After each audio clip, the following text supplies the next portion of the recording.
Imagine a world where basic necessities like clean water, stable electricity, and access to healthcare feel like luxuries. For millions of people in certain countries, this isn't a hypothetical scenario, it's their daily reality. In 2025, these are the 10 countries where the quality of life is reported to be the lowest, according to Numbeo. But what exactly makes life challenging in these places? And more importantly, what can we learn from their struggles? Quality of life is a complex tapestry woven from threads like income levels, healthcare access, education opportunities, safety, political stability, and infrastructure. When these threads fray or break, the fabric of daily life becomes fragile. Let's dive into the stories of these nations, each facing unique yet interconnected challenges.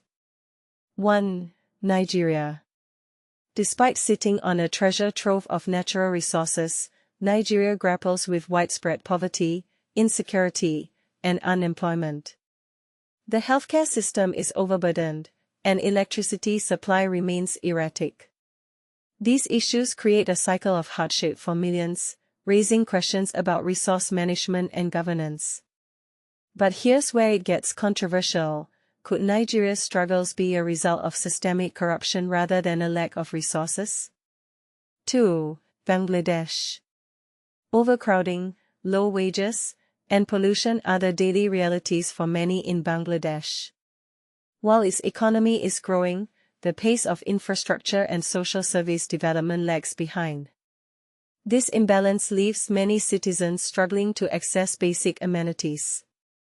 And this is the part most people miss. Rapid economic growth doesn't always translate to improved quality of life for everyone. 3. Venezuela.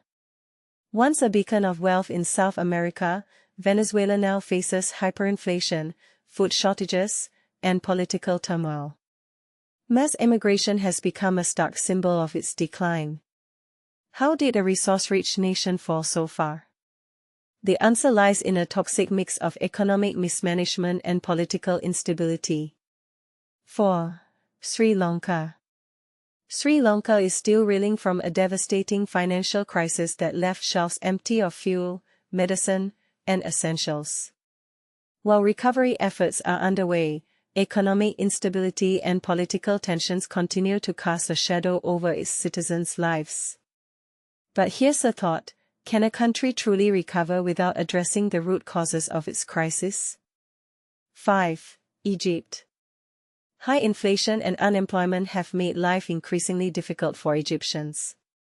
Political restrictions further limit opportunities, leaving many struggling to make ends meet. The rising cost of living and inadequate access to essential services paint a grim picture of daily life. 6. Iran. International sanctions, economic challenges, and political repression have taken a toll on Iran's living standards. Inflation, limited job opportunities, and restricted personal freedoms create a sense of hopelessness for many. But here's a controversial take: are sanctions an effective tool for change, or do they disproportionately harm ordinary citizens? 7. Peru. Political instability and inequality plague Peru, particularly in rural areas where access to healthcare, education, and infrastructure remains unreliable. Despite its rich cultural heritage, many Peruvians face systemic barriers to a better life. 8. Vietnam. Vietnam's economic growth is impressive, but it hasn't lifted everyone out of hardship. Low wages, pollution, and overpopulation in major cities limit the overall quality of life. And this is the part most people miss: economic growth doesn't automatically guarantee equitable progress. 9. Philippines. Poverty, frequent natural disasters, and overcrowded cities are constant challenges in the Philippines.